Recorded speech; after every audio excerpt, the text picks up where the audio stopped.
안녕하세요. 반갑습니다. 개념의 여왕 오르세입니다. 오늘은 육평 처방전 활용법에 대해서 이야기하도록 하겠습니다. 새 소식에 지난 목요일에 있었던 러셀 대치에서의 설명회의 사진과 함께 육평 처방전이 올라가 있어요. 그 처방전을 어떻게 활용하면 되는지, 그 처방전을 잘 활용하는 것이 얼마나 중요한지, 어쩌면 여러분들이 가지고 있는 약점들이 싹 보완이 될지도 모르는 그 처방전에 대한 활용법에 대해 이야기해 보도록 하겠습니다. 여러분들이 시험지 상담을 받으셨다면, 온라인 QA를 통해서 또는 그날 현장에 와서 시험지 상담을 받으셨다면 다음과 같은 결과지를 받았을 거예요. 그 결과지 내용을 잠시 소개를 해드리면, 개념 완성도와 실전력이 어느 정도로 올라와 있는지 여러분들의 시험지를 가지고 분석한 결과 첫 번째로 보여드리고, 그리고 수원, 수투, 선택 과목 각각이 상대적으로 어느 정도 잘 되고 있는지 점수, 수치로 확인할 수 있고, 그러한 여러분들이 시즌3에 7월 중순부터 현장에서 그리고 온라인에서 개강하는 강의들 중 어떤 것들을 들으면 좋을지 필수, 추천, 권장으로 여러분들께 알려드리고, 그리고 지금부터 가장 중요한 시기인 기적을 위한 발돋움이 될 수도 있는 7월 중순까지 4주간 어떤 것을 공부하면 되는지에 대한 추천과 각각의 여러분들의 필요한 학습, 개념학습, 기출학습, 하프모의학습, 엔세학습, 그리고 실전 풀모의고사 학습에 대해서 자세하게 설명이 적혀져 있는 것을 드려요. 그리고 마지막으로 시험지 상담을 마치며 라는 부분을 잘 보시면 이 처방전에 관련된 결과치가 들어있어. 여러분들은 어떤 수험생이라면 당신은 이 부분이 약하기 때문에 이 부분을 보완하기 위해 처방전 A와 C를 드립니다. 처방전 B와 C를 드립니다. 등등으로 결과를 알려줘요. 이 시험지 상담 결과지가 계속해서 조금씩 업데이트가 되고 있기 때문에 저는 완벽하게 얘랑 똑같지 않았다, 한 번 더 받고 싶다 라는 분들은 한 번 더 신청하셔도 되고, 이 유평 시험지 상담 결과지를 만드는데 정말 많은 시간을 들였어요. 전 프로그램을 만들어서 이 결과지가 나오게 하는 것부터 여러 번 업데이트를 시키면서, 이런 문제가 이렇게 틀렸어? 그러면 이렇게 돼야 돼? 라는 조교들의 관점과 선생님의 분석이 다 믹스가 돼서 되게 오랜 시간 동안 만들어져서 완성이 된 거기 때문에 지금부터도 괜찮아요.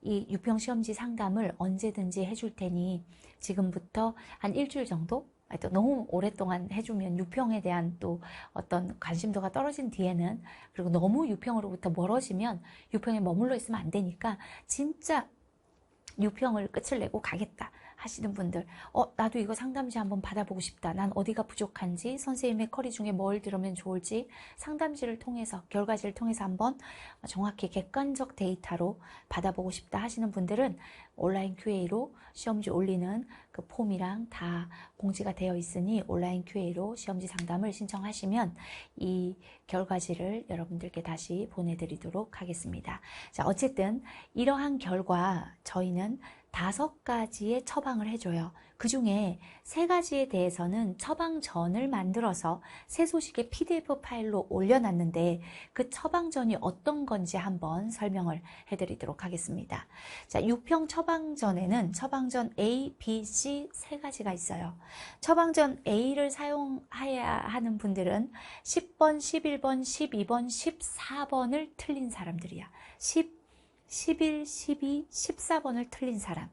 그리고 처방전 B를 활용해야 되는 사람은 20, 21, 22를 틀린 사람.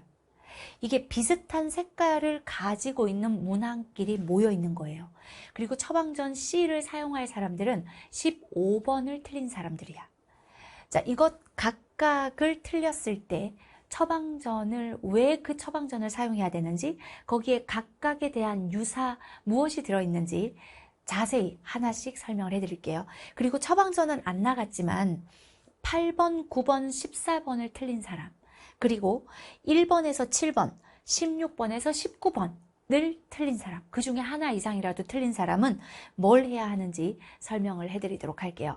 일단 처방전 A를 사용해야 되는 사람은 10, 11, 12, 14번을 틀린 사람이에요. 이 네 문항 중에 뭘 틀렸든 처방전 A를 다운로딩해서 그 안에 있는 문제를 풀어보시면 되는데, 이 문제들의 성격이 뭐였냐면 10번 지수로그 함수에 대한 연산 문제였어요. 11번 운동과 미분, 운동과 적분 문제였어. 12번 기납적 정의 문제였고 14번 사코 법칙 문제였어. 이 문제들의 특이성이 뭐였냐면, 원래 출제가 된다면 꽤 어렵게, 꽤 헷갈리게 출제가 되는 고난도 문항에 들어가는 주제들이었어. 그런데 고난도 문항에 늘 보이던 주제이긴 하지만 이번 6평에서는 별로 어렵게 출제가 안 된 문항들이라는 특이성이 있었어. 근데 그럼에도 불구하고 틀렸다라는 건 어떤 거냐면, 도저히 틀릴 수가 없는 난이도임에도 틀렸어. 이유는 이러한 주제들의 공포를 갖고 있거나 이 주제들이 나한테는 조금 편하지가 않아. 그러니까 지수로그 함수 연산 문제만 나오면 더듬더듬 하는 성향을 가지고 있어. 또는 운동과 미분, 운동과 적분, 뭘 해야 되는지 미분하고 적분하고 계산하는 방법은 아는데 뭐가 뭔지 제대로 몰라서 나올 때마다 조금 공포스러워, 울렁증을 가지고 있어. 사코 법칙, 도형에 대한 두려움이 좀 있어. 사실 14번 사코 법칙은 쉽게 나왔는데도 불구하고 내가 평소 두려워하는 도형이 14번 자리에 딱 놓여 있어. 이건 무서워서 못 푼 거거든요. 이 10, 11, 12, 14, 특히 기납적 정의도 마찬가지야. 이번에 기납적 정의는 쉽게 나왔어. 근데 나는 기납적 정의 문제가 나오면 늘 케이스를 약간 빼먹거나 또는 뭔가 걸러내야 되는 걸 못 걸러내거나 15번이나 22번 자리에 나오는 압박감, 이 기납식 정의가 가지고 있는 평소 무게감 때문에 못 푼 거거든요. 이러한 문항들의 특징은 고난도 문항에 나와서 우리를 괴롭히는 문항들 주제가 맞긴 한데 이번에는 그렇지 않았어. 그럼에도 불구하고 못 풀었어. 그 말은 이 고난도 문항에 나오는 주제들에 대한 울렁증, 공포 또는 계산을 마지막까지 못 해내는 약간 나랑 좀 안 맞아 라는 그런 껄끄러움을 갖고 있다는 것. 그래서 그것을 극복하라고 처방전 A에 무려 10번 유사문항, 즉 지수로그 함수의 연산 문제를 몇 개를 넣었냐면 20개를 넣어놨어요. 기출과 그리고 선생님 엔제, 실무, 하프모에 들어있는 문항들을 싹 긁어서 풀어보라고 20개를 넣어놨어. 그냥 기출문제나 그냥 엔제를 풀면서 연습하면 내가 똑바로 풀었는지, 문제의 출제 의도에 맞게 푼 건지, 개념을 잘 적용시켰는지를 스스로 확인하기가 어렵기 때문에 선생님이 강의 중에 풀어준 문항들을 이용해서 PDF 파일을 만들었어. 10번 지수로그 함수 연산 문제가 몇 개 들어있다고? 20개 넣어놨다고요. 기출, 엔제 다 합쳐서 난이도 골고루 다 섞여 있어. 이 20개 하루에 한 3개씩만 풀어보면 그러면 한 6일 정도면 극복하지 않을까? 그리고 제대로 풀었는지 좌표 당연히 찍어놨죠. 좌표 강의에 어떤 강좌에 몇 강에 몇 분 몇 초에 들어가서 들으면 되는지 좌표 찍어놨어. 정말 많은 조교들이 방금 알았는데 이거 PPT 만들어주면서 준현 조교 얘기가 몇 명이 같이 밤을 새워 만든 거래요. 그럴만 할 것 같아. 모든 강의를 다 뒤져서 좌표를 찍었으니까. 파일 만들고 했으니까. 그래서 10번 20문제. 11번 운동과 미분, 적분, 유사 문제가 11문제. 기출 엔제 섞여 있으니까 다양한 관점으로 훈련하기에 너무 좋을 거야. 다음에는 맞추자고요. 틀리는 건 이번까지만. 6평이 준 교훈을 받아들여서 나의 허점, 약점 극복하라고 준 6평의 교훈을 받아들이고 대응해야지. 그러니까 다시는 틀리지 말자라는 생각으로 만든 처방전이에요. 꼭 활용하시길 바래요. 12번 유사문항이 18개 들어있어. 그리고 14번 유사문항, 사코 법칙 17개. 우리 제작 사코 법칙 문제는 다 맛볼 수 있지 않을까? 이 PDF 파일 꼭 풀어보시고 찍혀있는 좌표 활용해서 제대로 풀었는지 확인하시고 거기까지가 마무리 작업이 될 거야. 요게 처방전 A. 이 문항들을 모은 이유는 고난도 문항의 주제라 평소 울렁증이 있다. 그렇기 때문에 쉽게 나왔어도 못 맞췄다. 그러니까 이 문제들은 난이도랑 상관없이 자라보고 놀란 가슴 소뚜껑 보고 놀란다고 어디든 튀어나오면 틀릴 수 있는 주제라 훈련을 통해서 극복해버리자라는 거예요. 처방전 B 넘어가 볼게요. 20번, 21번, 22번. 요 문항들의 특징은 교과 과정의 바운더리를 강조하고 있다는 거예요. 하지 말아야 되는 건 안 해야 돼. 합성함수 그래프 그리라는 거 아니야. 간접 범위에서 배운 합성함수에 대한 기본적인 개념으로 풀면 돼. 21번 극한값 존재 유무 정말 많이 나오는 거잖아. 20과 22랑은 약간 결이 다르긴 하지만 그래도 간접 범위에 나머지 정리의 관점이 살짝 들어가 있으면서 극한값 존재 유무에 대한 판별이라는 교과 과정에 너무 중요한 개념을 기반으로 하고 있기 때문에 세 개를 합쳐놨어요. 20, 21, 22 각각에 대해서 6개, 12개, 9개. 이 22번스러운 문제가 9개나 있다는 건 놀라운 일이야. 풀 수 있는 방정식과 풀 수 없는 방정식을 구분해서 풀 수 없는 방정식은 대체 가능한 식으로 사용하거나 또는 그래프를 이용하거나. 이 22번 올해 너무 이슈였는데 선생님 풀이도 되게 이슈가 되었더라고요. 사후적으로 보니까 선생님 풀이가 굉장히 이슈가 돼서 22번을 들으러 오는 친구들이 굉장히 많던데 그 유사 문항들 우리 N제까지 다 들어있어요. 꼭 보세요. 처방전 B. 그래서 20, 21, 22 하지 말라는 건 안 해야 되는 것, 교과과정 바운더리 지키는 것, 어디까지가 우리가 사용할 수 있는 개념인지 정확히 판단하고 PDF 파일에 있는 문제 풀어보시고 그거 제대로 풀었는지는 이게 되게 중요해요. 22번 해설할 때 옛날에 나왔던 되게 쉬운 기출 눈으로 보고 X가 얼마인지 바로 보여 라고 해버린 사람들은 그와 똑같은 출제 의도를 갖고 있는데 22번을 못 풀었을 거라고. 어떻게 풀어야 하는지가 너무 중요한 파트야. 이건 강의 안 들으려면 풀지 마세요. 좌표 찍혀있는 곳으로 찾아가서 어떻게 푸는지 반드시 확인해야 되는 문제들이야. 이건 그냥 풀면 안 돼. 알겠죠? 처방전 B. 다시는 개념의 바운더리 어기지 말고 헛짓하지 말고 딱 풀으라는 대로 풀어서 정확하고 빠르게 100분 안에 60분 안에는 한 번 다 풀 수 있도록 하는 힘을 주는 게 이 파트야. 오케이. 뭐야 이거. 네. 자, 처방전 C 보도록 하겠습니다. 어휴, 까만 점이. 15번 틀. 15번은 기니디 문항이고 수트의 본질을 묻는 문제들이고 가장 고난도 문항이라고 할 수 있는 것들을 모아놨어요. 그 15번 문제와 유사 문항이 18개나 넣어놨어. 이 정도면 거의 전부가 아닐까? 기출 N제 섞여 있어요. 기출 N은 이런 걸 강조했고 우린 이걸 유사하게 이렇게도 만들어보고 저렇게도 만들어봤어 라고 하는 매우 본질적인 장육 15번도 들어있을 거야. 이러한 18문제 풀어보시고 개념 접근 강의를 통해 확인하시고 이렇게 처방전 3개가 너무 중요하기 때문에 새 소식에 올려놓긴 했지만 나는 이걸 뭔지 잘 몰라서 안 풀었어 하시는 분들이 많을 것 같아서 요거 뽑아서 자투리 시간 이용해서 하나씩 푸세요. 꼭 풀어보고 꼭 강의 들어보시고 유평이 준 여러분들에게 갖고 있는 허점을 반드시 채워야 되거든. 오케이. 자, 그리고 처방전은 없지만 여러분들께 꼭 이야기해야 되는 부분이 8번, 9번, 13번을 틀린 분들 의외로 8번을 많이 틀리거든요. 8번 문제가 뭐냐면 일반각에 대한 삼각비야. 그 부호 조심해야 되는 거. 이 일반각에 대한 삼각비가 아무리 최상위 수험생들이 모여있는 교실 안에서도 정답률이 90%가 안 나오는 문제예요. 중킬러 킬러는 정답률이 80%, 90%가 나오는 최상위 반에서도 이 삼각함수, 일반각에 대한 삼각비를 묻는 그 5번, 6번, 7번, 8번 여기 나오는 문항들의 정답률이 80%대에 머물러 있다는 아주 독특한 문항이 8번이야. 이 8번 문제는 누구나 한 번쯤은 틀려본 기억이 있을 텐데 한 번도 안 틀려본 기억이 있다? 그거 어떻게 풀어야 안 틀리냐면 직각삼각형 그려가지고 부호 체크해서 풀면 틀릴 확률이 굉장히 높아요. 교과과정에서 삼각함수 그래프 들어가기 전에 호도법 일반각에 대한 삼각비를 먼저 정의하면서 더 이상 직각삼각형이 아니라 좌표평면에서 각을 정의하고 좌표평면에서 정의된 각에 대한 삼각비는 좌표로 정의했어. 좌표의 부호를 그대로 쫓아가. 그래서 조금 시간이 더 걸릴지라도 30초에서 1분 더 걸릴지라도 정확하게 맞출 수밖에 없는 풀이, 틀릴 수가 없는 풀이를 이용해야 돼. 그게 바로 개념적 풀이야. 좌표평면에 점을 찍어서 좌표로 표현하는 거죠. 그렇게 푼 친구들은 한 번도 이 문제를 틀려본 적이 없다 그래. 8번, 9번 마찬가지.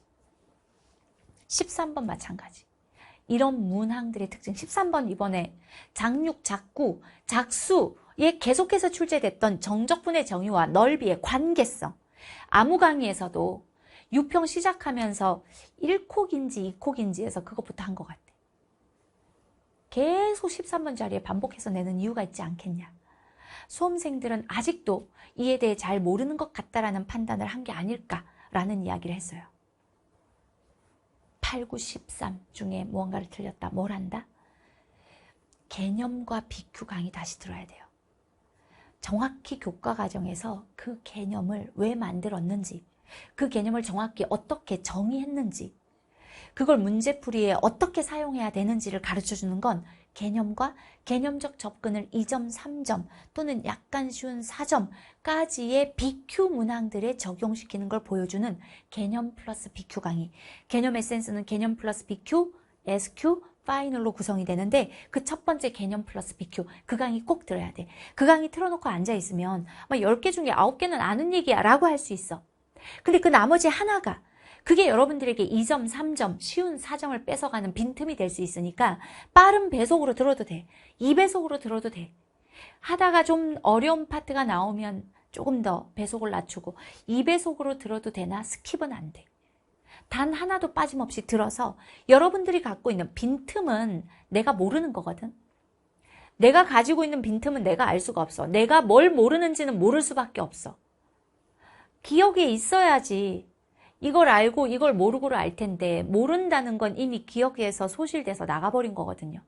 개념 BQ 틀어놓고 빠른 속도로라도 좋으니까 빈틈이 있는 걸 채워야 돼. 여기 틀린 것들은 기본적인 접근이 잘못되어 있을 수 있고 그 기본적인 접근은 개념 에센스의 개념 BQ 안에 다 설명이 돼 있고 그걸 한번 들었을지라도 회독을 해주지 않음으로써 빈틈이 생겨 있지 않을까. 그 빈틈을 다시 찾아내고 채우는 데에는 개념 BQ를 활용해야 된다라는 것. 그리고 마지막으로 계산 실수했어요 라는 거 있죠.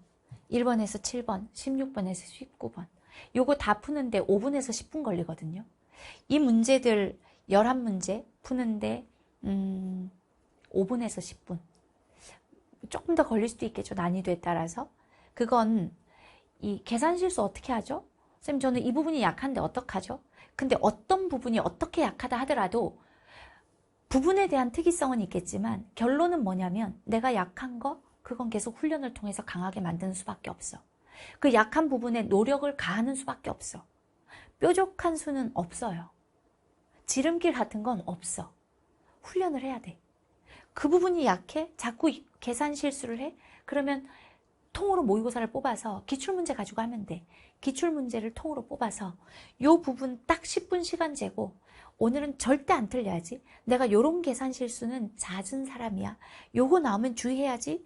계산에 대해서 절대 단 하나도 문제 점수를 놓치지 않겠어라는 생각으로 집중해서 푸는 거죠. 그걸 훈련해야지. 그걸 훈련함으로써 내가 약한 걸 채우는 거야. 그래서 1번, 7번, 16번, 19번 이런 건 진짜 틀려서는 안 되는 건데 요 부분에서 하나 정도는 꼭 틀린다. 또는 이번에 틀렸다? 그럼 훈련해야죠. 다시는 안 틀리게끔. 훈련밖에는 답이 없어. 노력밖에는 답이 없어요. 그래서 통모의 뽑아서 한번 풀어보시기를 바라겠습니다. 자, 여기까지 지난 목요일에 선생님이 현장에서 설명회를 하면서 설명이 다 끝나고 마지막으로 현장에 그 멀리에서 지방에서도 참 많이 오고 정말 많은 N수생들이 그 학기 중이었기 때문에 낮 시간이라 많은 N수생들이 정말 N수생 콜렉터구나 이걸 한번 다시 느꼈습니다. 그래서 이 유평 전후에서 굉장히 많은 어떤 우리 강좌 이벤트들이 있었죠. 유평 분석 원데이 특강이 있었고 스페셜 에디션 오늘 들어와서 이제 확통까지 촬영을 했어요. 그 다음 미적 되는 대로 촬영을 하고 있고 많은 강의를 열었고 여러분들과 유평 전후에서 많은 것들을 함께 했는데 또 그 와중에 또 선생님 개인적인 어떤 일이 좀 있어서 스튜디오에 일주일 정도 못 들어오고 있었고 그러는 끝에 설명회를 해서 열심히 준비는 했지만 선생님 생각할 때는 완벽한 준비까지는 못하지 않았나라는 생각을 하면서 막 설명을 했었어요.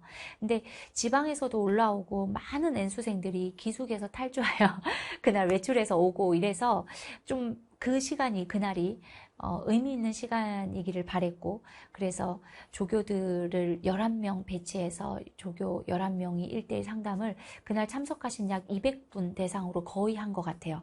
그리고 그 약 200분이 그대로 선생님한테 와서 사인을 받고, 또 조금 부족한 부분이 있다 여겨지면 선생님한테 직접 시험지를 한번 보여주기도 하고 해서, 저희가 그날 2시에 설명회를 시작해서 3시 40분에 설명회가 끝나자마자 그대로 대기실로 가서 사인과 시험지 상담을 이어간 결과 끝난 시간이 10시 반이더라고요.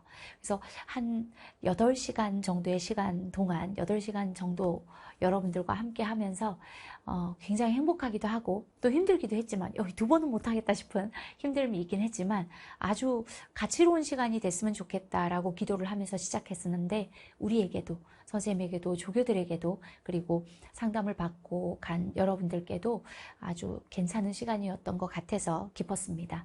이런 행사를 또 우리가 여력이 되면 이어가도록 하겠고, 그날 와주신 모든 여러분들께 다시 한번 감사하다는 인사를 드리고 싶었고, 그리고 그 설명의 끝에 그렇게 멀리서 왔기 때문에 선생님이 하기가 쉽지 않았던 이야기들을 막 이렇게 했었는데, 현장 분위기에 했었는데, 또 그걸 우리 실장님이 이렇게 컷 편집을 해가지고 올려준 캐스트가 여러분들에게 힘이 많이 된 것 같아서, 그래서 아직 그 피로감을 회복하지 못해서 지금 말이 막 왔다 갔다 하죠. 근데 어쨌든 그 여러분들께 좀 도움이 된 것 같아서 올릴까 말까 고민을 많이 했던 내용이에요. 근데 여러분들이 그걸 듣고 힘이 된다고 하니 올리길 잘했다라고 생각을 했습니다. 그리고 진짜 이게 이제 유평의 마무리예요. 우리는 이렇게 평가원이 보여준 사인 하나를 잡아서 끝끝내 바닥까지 파버리고 거의 뭐 파다 지구 반대편까지 가버리는 듯한 느낌이 느껴지죠. 그래서 빈틈없이 준비를 하는 거예요. 그래서 이 처방전까지 다 이용하셔서 수능에서는 반드시 여러분들 원하는 거 다 이루시기를 바라겠습니다. 선생님은 이제 남아있는 시간 동안 여러분과 함께 7월 중순까지 뭘 해야 하는지를 또 계속 이어갈 거고, 하나하나 강의 들어와서 이번 주는 거의 매일 스튜디오 촬영을 할 것 같은데, 여러분들께 줘야 되는 강의들을 하나하나 이어서 촬영하도록 하겠습니다. 그러면 오늘 캐스트는 이렇게 마무리하도록 할게요. 고생하셨습니다.